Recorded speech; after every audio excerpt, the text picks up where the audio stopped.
Confiança é tudo na hora de investir. E ao saber que a Genial oferece um time dedicado, com atendimento 24 horas por dia, nos 7 dias da semana, para tirar qualquer dúvida, a sua confiança em investir com a gente só aumenta, não é mesmo? Então abra sua conta gratuitamente através do link na descrição desse vídeo.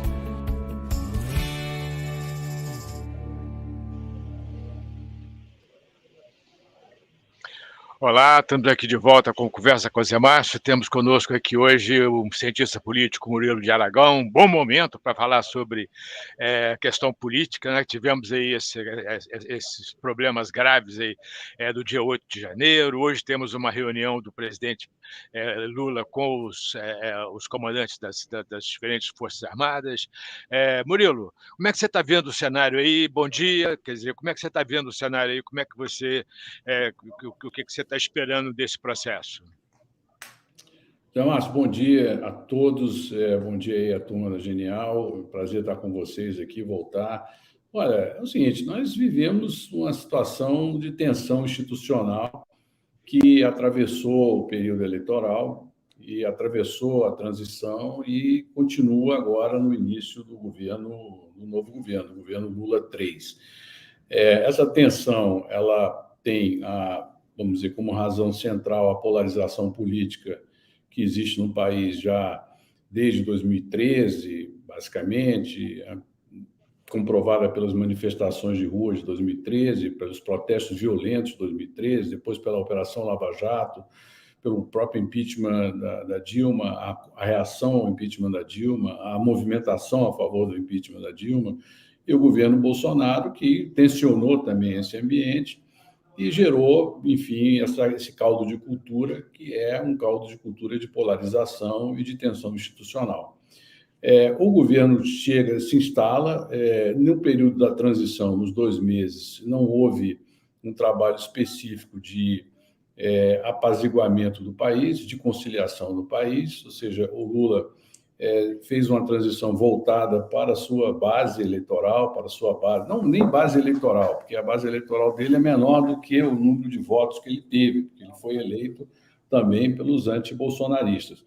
E, enfim, que não eram necessariamente lulistas. Mas ele fez um governo, uma transição voltada para o seu grupo político, com 37 grupos de trabalho, 400 pessoas trabalhando, enfim, e com uma narrativa econômica de tensionamento, ou seja, então nós tivemos, ao invés de um governo na transição voltado para uma conciliação, nós tivemos um governo que foi voltado para uma espécie de revisionismo revanchista, né, de volta ao passado, uma espécie de retropia, né, a utopia do passado, ou seja, a volta do passado como solução para os problemas do presente, e um discurso econômico também anti-mercado em alguns momentos, pró-mercado em outros. E o terceiro ponto, o inconformismo delirante, né, dos bolsonaristas, achando que poderia haver uma reviravolta no resultado eleitoral. Então, esses 3 componentes aí realmente pesam no cenário. Aí, como um gesto de boa vontade e com certas limitações, o Congresso aprovou a PEC da transição, né, e se mostrou disposto a participar do governo. Agora, essa maioria construída pelo Lula, ela é uma maioria de proteção. Ela não é uma maioria de garantia de que as agendas do Lula e do governo Lula serão integralmente aprovadas dentro do Congresso.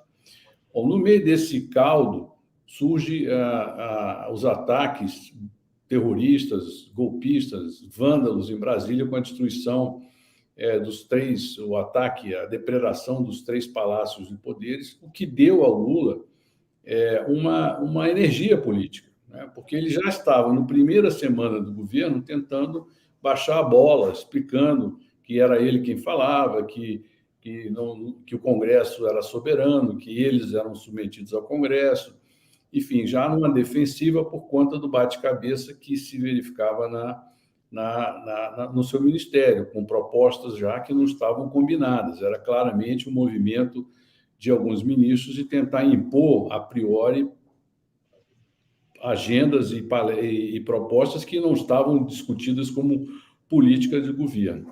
E nesse embate entra também a desconfiança com relação à economia, porque os discursos de que o mercado é sem alma, que o mercado só pensa em dinheiro e que agora, recentemente, que o Banco Central independente é uma bobagem, etc. Tudo isso foi agregando uma espessa camada de opacidade em torno do futuro econômico do país.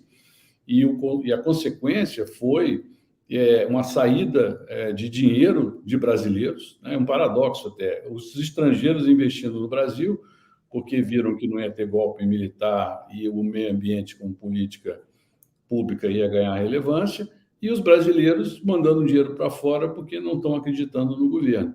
E o CAPEX também muito ruim, principalmente em dezembro e início de janeiro, né, os empresários não estavam investindo. Ou seja, o Brasil que se inicia com Lula parece que está contratando uma crise. Parece que vai terminar tendo um desempenho econômico pífio no final do ano, com a possibilidade do desemprego voltar, em vez de continuar caindo, e a confiança do consumidor e do empresário em declínio. Agora, isso tudo que eu falei, que é o início, que é hoje, não quer dizer que é o cenário que vai prevalecer, porque o mercado é pedagógico, a economia é pedagógica, os índices ensinam, né? Quando o Lula diz, olha, esse juro, ninguém entende por que o juro está nesse tamanho. Agora, o juro futuro não é fixado pelo governo, o juro futuro é fixado pelo mercado. Então, vai dizer para o mercado porque não merece estar em 13 ou 14, ou sei lá, ou 12, enfim. Então, são todas essas questões que estão muito mal colocadas nesse início de governo. A parte política se manifestou intensamente até dezembro e depois mergulhou na sucessão da Câmara e do Senado. Então, eles estão quietos, eles não estão muito, nem Arthur Lira, nem Rodrigo Pacheco, muito vocais em relação a outros temas que não seja a defesa da democracia, a questão dos ataques aos palácios, porque eles estão preocupados com a eleição deles, que vai acontecer em breve. Agora, depois disso, começa um jogo. É como se agora o Lula estivesse correndo na pista sozinho. Ele está correndo na pista sozinho. Não tem o legislativo, não tem o judiciário está em recesso e também ainda chocado com os acontecimentos, e sobretudo, com a oposição, porque este governo terá uma oposição. A oposição que hoje está muito deprimida, muito tímida e envergonhada dos acontecimentos, né, de 8 de janeiro, mas ela, em algum momento, ela vai se recompor. Então, o paradoxo é que o governo começou confuso e ganhou de presente, é uma ironia dizer isso, ganhou de presente, mas a crise de 8 de janeiro deu a ele um refresco, 30 dias, 40 dias, 45 dias para organizar o time, porque hoje parece que está muito desorganizado. E, por fim, eu falo do nó da gestão também. É um governo de 37 ministérios, muitos são bastante calouros na política, e dizer que não terá custo orçamentário, porque, na verdade, está se dividindo o atual orçamento por 37 e não por 20 e tantos, como era antes, isso é uma falácia futura, porque daqui a pouco, em abril, maio, quando começar a se discutir o novo orçamento, esses 37 ministérios vão sair no cacete para ver quem tem mais dinheiro. E essa briga, obviamente, vai rolar dentro do Executivo e vai cair dentro do Congresso, onde, novamente, se estabelece uma briga entre os próprios ministérios por recurso. E aí se cria todo um debate que pode tanto desequilibrar ainda mais as contas públicas, quanto também descaracterizar uma orientação de país clara com relação ao desenvolvimento econômico e social. Então, o fato, para finalizar essa minha longa intervenção inicial, é de que este governo não tem o software da atualidade. E ele vai ter que ter uma curva de aprendizado. Isso é muito curioso, que o Lula, com 2 mandatos, né, o PT, com 3 mandatos e meio, terá que ter uma curva de aprendizado. Por quê? Porque o Brasil mudou muito, Zé Márcio, você sabe disso, mudou muito o papel do judiciário em relação ao que era em 2002, quando o Lula foi eleito primeira vez, mudou muito o legislativo e mudou muito a sociedade também. A sociedade se mobiliza, e hoje a mobilização, não de hoje, mas desde 2013, a mobilização não é mais um monopólio das esquerdas, ela é um duopólio, vamos dizer assim, da esquerda e da direita. Enfim, então, tudo isso faz um país diferente, um país de 350 fintechs, um país de quase 5 milhões de investidores em ações, um país com 160 milhões de cartões de crédito, um país que tem 1 milhão e 400 mil investidores na Petrobras, eram 140 mil em 2002, enfim. Então, esse país novo, ele tem um software complexo e esse governo ainda não consegue dominar esse novo software. Ótimo, Murilo. Muito boa o seu início de participação aqui. Realmente eu concordo com praticamente tudo que você falou, mas me preocupa muito, por exemplo, Murilo, nessa questão que você falou que o PT, o Lula, eles não se adaptaram ao novo país, né? Quer dizer, o Brasil mudou muito, e o ponto importante aqui, que eu acho que que eu gostaria de ouvir um pouco de você, é o seguinte: a minha sensação é que o PT continua lá, no início dos anos 2000. Depois de 20 anos, esse primeiro mês de governo aí sugere que o PT pretende governar basicamente com o mesmo tipo de software que governou lá no início dos anos 2000. Você acha que isso é possível? Você acha que o PT vai conseguir levar à frente essa estratégia, quer dizer, dadas as mudanças que aconteceram no país nos últimos 10 anos, principalmente? Olha, é claro que, bom, basicamente, se a gente olhar o PT, né, o PT é uma federação de tendências, né, não é um ser uniforme, né, não tem uma unidade ideológica. São várias unidades ideológicas que estão agrupadas ali. Agora, dentro dessas unidades ideológicas, existem os dogmáticos e existem os pragmáticos. Os dogmáticos querem impor, de qualquer forma, as suas ideias, as suas políticas. E não são só dogmáticos do PT, também no PDT, como o caso do ministro Lupe, quando disse que teria que fazer uma reforma da Previdência. Então, ele está ali impondo o seu dogma, né? Agora, existem outros dentro do PT que são pragmáticos e que sabem que, ainda que suas ideias apontem numa direção, as circunstâncias políticas, as condições políticas não permitem que isso aconteça. Então, eles buscam ganhos incrementais. Então, o que nós veremos aí, internamente, é um debate entre dogmáticos e pragmáticos. Os dogmáticos querendo ganhos exponenciais das suas políticas e os pragmáticos dizendo, olha, não é possível isso, nós temos que ter ganhos incrementais, pouco a pouco. Esse debate é um desafio enorme que o Lula vai ter, que é administrar a sua própria cozinha, né? A sua própria família, o seu próprio universo, e daí extrair uma orientação, e que essa orientação encontre suporte dentro do Congresso Nacional e dentro do mercado. Porque se as ideias, se as propostas, as proposições não forem minimamente compatíveis com esse universo, o dano é imediato. O mercado fala por meio de índices, o juro futuro dispara, o câmbio dispara, a bolsa cai, o ânimo de investir cai, né? E com repercussões de contratação, como eu disse, de uma crise futura. E no Congresso, a possibilidade de não passar, porque ele não tem uma maioria de agenda, ele tem uma maioria de proteção.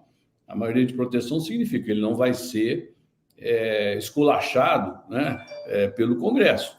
Ele não vai ter pedidos de impeachment, CPIs que sejam flagrantemente contra o governo, ou seja, ele tem essa maioria de proteção. Agora, a maioria de afirmação, ela é uma maioria que tem que ser construída com o diálogo, com o consenso. E nesse processo de construção do consenso, os dogmas vão sendo limados.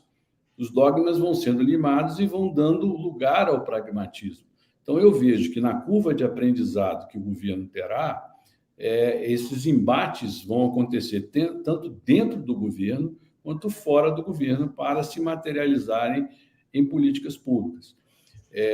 O PT, ou parte do PT, tem uma visão de retroprojeto, quer dizer, que é recuperar aquelas ideias que mobilizaram o PT final dos anos 70, nos anos 80, nos anos 90. Então, essa ideia do retroprojeto ela até se confirma quando se propõe o plano de aceleração de crescimento, o novo PAC, né? Então, ressuscitar o PAC, o rebranding do auxílio emergencial em Bolsa Família, quer dizer, uma forma de, olha, está voltando, enfim. Então, essa saudade do que se foi está se caracterizando nos retroprojetos que estão apresentando. Mas isso, muitas vezes, é só a narrativa, né? Porque existe o pragmatismo que diz, gente, olha só, não vai dar para fazer isso, mas vamos ver, vamos botar esse branding aqui, esse rótulo, porque isso nos interessa como narrativa política. E outros vão tentar implementar mesmo. Agora, o fato para encerrar esse bloco aqui, a capacidade de realização do Poder Executivo hoje é menor do que foi. Ponto. Agora, devo interpretar isso, ver se eu estou interpretando corretamente. Todas essas propostas, os ministros todos que assumiram nos seus discursos de posse,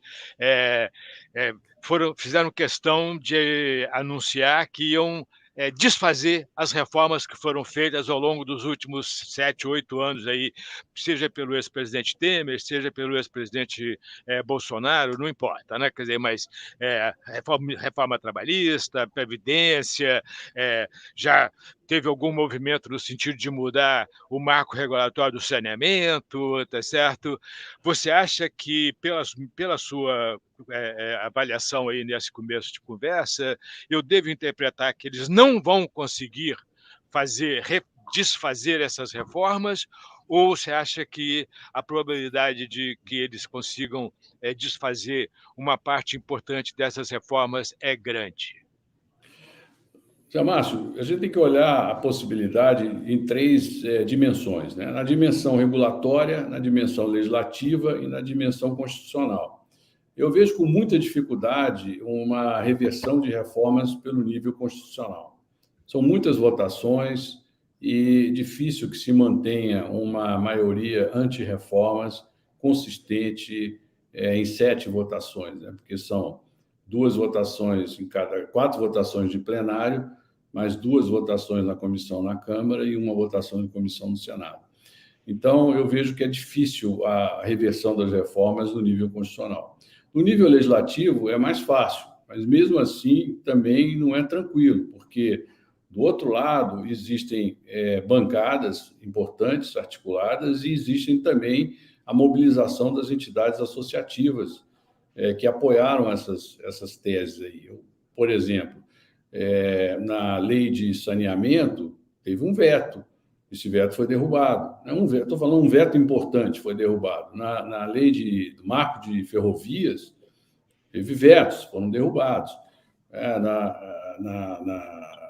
Em outras leis importantes, houveram vetos. Por quê? Esses vetos eram vetos do governo vetando, mas que foram derrubados pelo Congresso por conta da mobilização das bancadas, das forças políticas. Então, sem ter um mínimo consenso também com essas forças políticas da sociedade, é mais complicado, apesar de ser mais fácil, em termos de quórum, se aprovar medidas anti-reformas no âmbito legislativo. Agora, onde me preocupa mais é no âmbito regulatório, porque a parte das reformas podem ser neutralizadas pela portaria, pelo ato. Esse é o problema. Aqui no Brasil, isso é comum até, não é de hoje, isso veio desde o passado. Muitas vezes os regulamentos, as portarias, os atos extrapolam os limites da lei. Nós notamos isso muitas vezes nas decisões do TCU, por exemplo, que vão além da lei. Ou o próprio Supremo Tribunal, que através dos seus regimentos internos, termina legislando, né? Impondo princípios e procedimentos que não estão previstos na lei, mas que são uma interpretação alargada das suas competências políticas. Então, eu vejo que esse é o grande temor, é que as reformas possam ser sabotadas, entre aspas, por meio de decisões de natureza regulatória. E eu acho que isso é um ponto que, na medida que o governo, que essas que a nova administração fosse se ambientando com a gestão, isso possa acontecer. Sim, entendeu? Como, por exemplo, revogar as decisões, esse revogaço de decretos do Bolsonaro. Eu faço aqui um paralelo com o próprio governo Bolsonaro. Muitas das agendas do Bolsonaro não foram aprovadas no Congresso Nacional, porque não tinham apoio, né? Mas foram implementadas via decretos, no âmbito do próprio Poder Executivo. Então, esse é o temor. Eu acho que revogar constitucionalmente é mais complicado, mas o problema, o perigo vai estar no nível regulatório, né, Márcio? Vou mudar um pouquinho o assunto aqui. Murilo, a gente tem eleição aí para a presidência da Câmara e para a presidência do Senado. Como é que você está vendo esse processo eleitoral? Tem um candidato, mais ou menos, tem dois candidatos para a presidência do Senado, né? Quer dizer, a reeleição do presidente Rodrigo Pacheco e o Rogério Marinho, o senador eleito Rogério Marinho, e na Câmara parece que só vai ter um candidato, parece que o deputado Arthur Lira vai ser candidato único. Como é que você está vendo esse processo? Você acha que existe alguma possibilidade do senador Rogério Marinho ganhar essa eleição? Como é que você está vendo esse processo aí? Olha, o Rodrigo Pacheco é o favorito, era o favorito já, mas não se podia descartar o fato de que Rogério Marinho ter a possibilidade de uma candidatura forte, porque o bolsonarismo, as forças anti-lulistas estão relevantes dentro do Senado Federal. Agora, o ocorrido no dia 8 deu mais força ao continuismo. E o continuismo no Senado significa eleger Rodrigo Pacheco. Ou seja, interessa ao mundo político que não se tenha nenhum tipo de alteração no momento. Então, isso facilita a vida do Rodrigo Pacheco, que tinha a possibilidade de enfrentar uma oposição forte. Agora, o Senado tem eleições meio complexas, meio complicadas, meio anacrônicas. Você deve lembrar a eleição de Davi Alcolumbre, contra Renan Calheiros ali. Foi uma questão muito, muito atípica, né? O Davi se eleger contra o Renan. Foi uma eleição que foi anulada, o primeiro turno ali, porque alguém votou duas vezes, alguém botou dois papéis, então tinha mais voto do que senador, enfim. Então, não é um negócio tranquilo, é um negócio complexo, a eleição no Senado. Na Câmara, o Arthur Lira ele tem um domínio organizacional melhor e maior do que o Rodrigo Pacheco.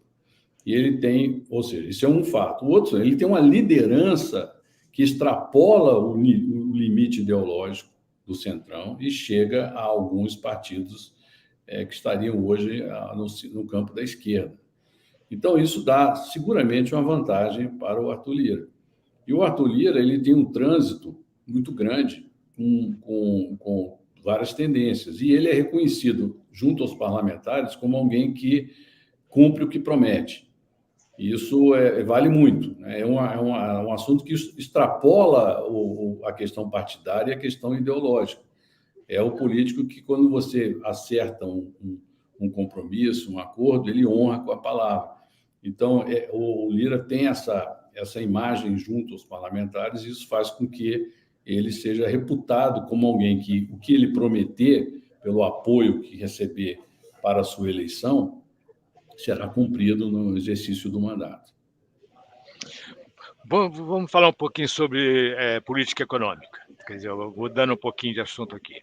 A gente tem visto aí muito ruído desde a posse, na verdade. Primeiro teve a questão da transição, na verdade, desde a eleição.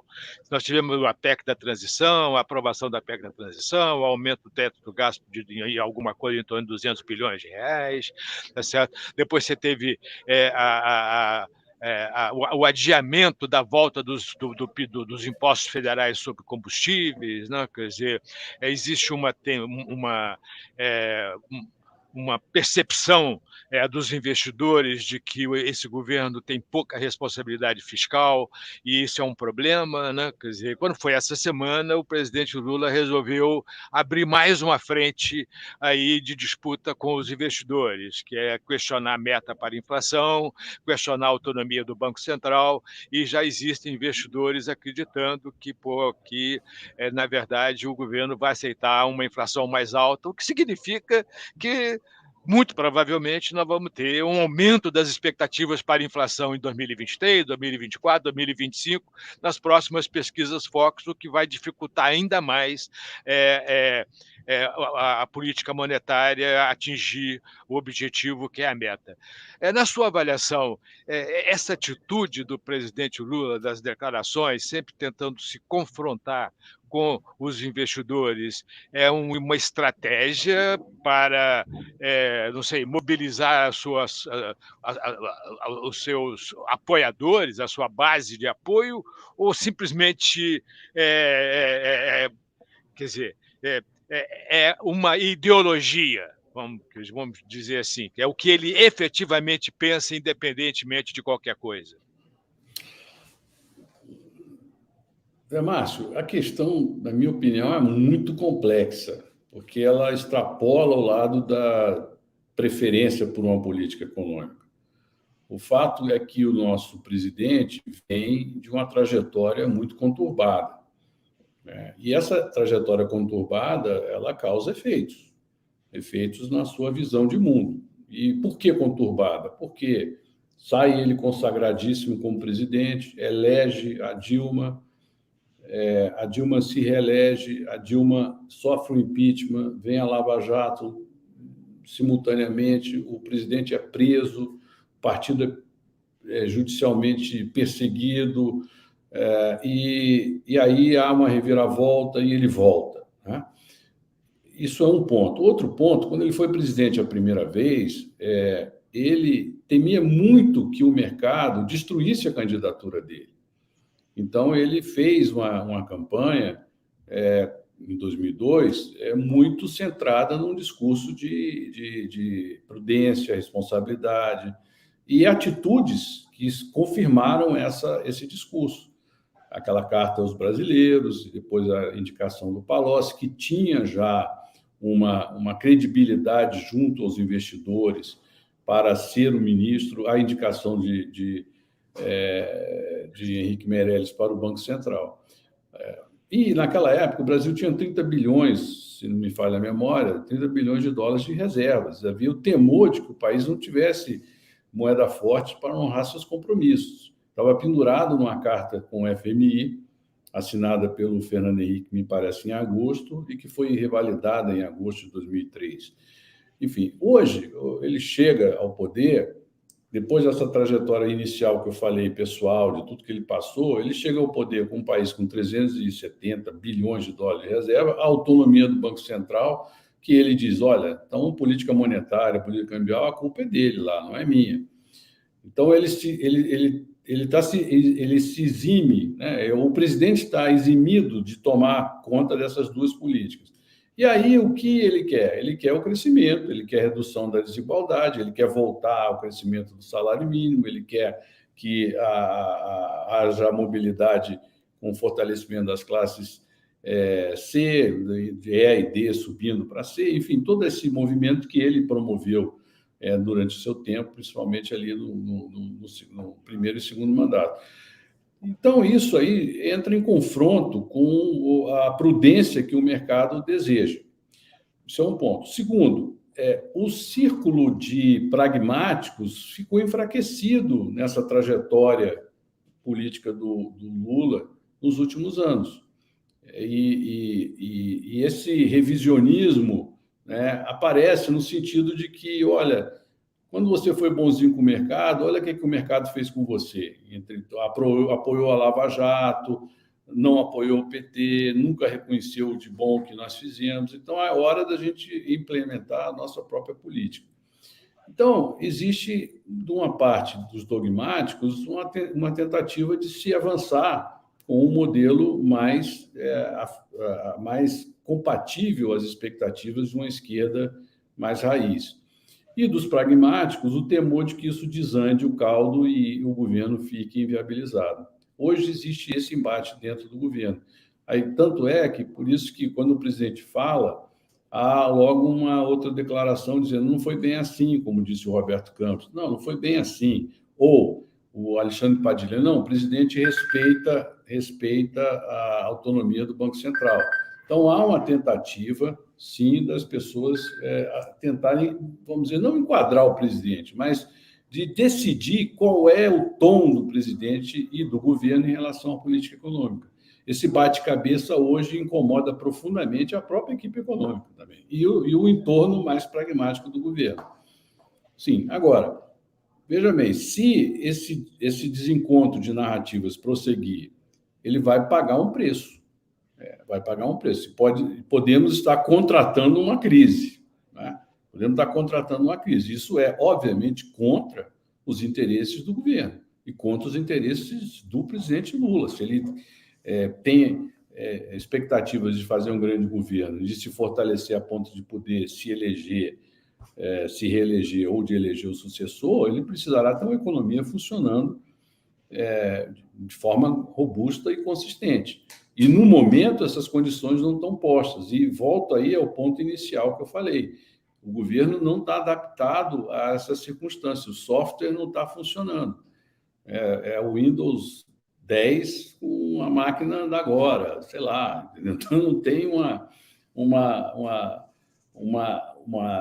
rapidez de resposta e ele compensa isso com narrativas. Agora, a narrativa tem que chegar uma hora que ela tem que ter consequência. Se não tiver consequência, ou a consequência for ruim, vai se pagar um preço. Muito obrigado, Murilo. Eu sei que você está com pouco tempo aí, tá certo? Muito obrigado, de qualquer forma, por ter aceito o nosso convite. Excelente conversa, muito bom mesmo. Tenho certeza que os nossos espectadores vão adorar. Muito obrigado. Ok, amigo. Valeu. Obrigado. Até a próxima. Agora. Tchau. 10 motivos para você que é trader abrir a sua conta aqui na Genial. Infraestrutura de ponta. Aqui você investe na mesma estrutura que opera os maiores fundos de alta frequência do mundo. Corretagem zero. Você não paga nada de corretagem para investir nos principais ativos. Plataformas profissionais gratuitas. Contrate as plataformas mais utilizadas pelos traders sem pagar nada. Trader Cockpit. Um ambiente unificado onde você pode realizar um bom gerenciamento de risco, verificar a sua posição por plataforma e determinar o limite para as suas operações. Resenha Trader. Acesse a nossa sala ao vivo com calls e análises personalizadas. Canal do Trader. O suporte operacional das plataformas profissionais durante todo o pregão. Alavancagem intraday. Intensifique o seu poder de compra ou venda em até 50 vezes para os ativos mais líquidos da B3 por meio das principais plataformas operacionais. Controle de trades. Uma planilha exclusiva para você acompanhar as estatísticas de seus trades e fazer uma gestão eficiente do seu capital. Genial Cloud. Temos uma máquina virtual para que você possa operar como se estivesse dentro da B3. E a Mesa Trader, a nossa assessoria de investimentos com acesso exclusivo à mesa de operações de renda variável, sem filas, durante todo o pregão, de acordo com o seu perfil de cliente. Abra sua conta agora mesmo e faça parte da verdadeira casa do trader.